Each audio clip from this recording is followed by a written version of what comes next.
channel. This is the first video I'm making.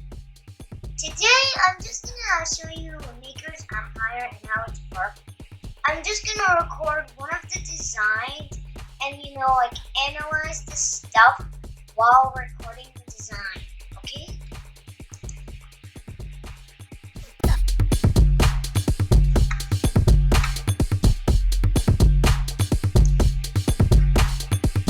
So I'm making the eyes now.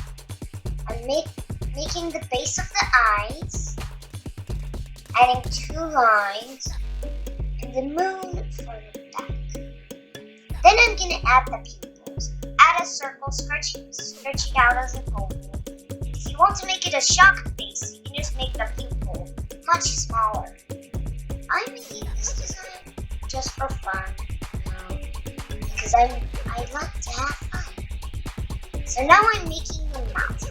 All you need is a moon and stretch it out 2 little rectangles, or 3 little rectangles, and 4. And then you add a square for the bottom of the face. And then if you want to make a braid, you can always use like 2 raindrops. And then if you want to make the bangs, obviously you'll have to buy the shape and then put on the character. And then I'm adding a star as a hair clip, and there you go. I'm done with my design. Hope you guys like the design. Make sure to subscribe and like so I can make more videos. Bye bye guys.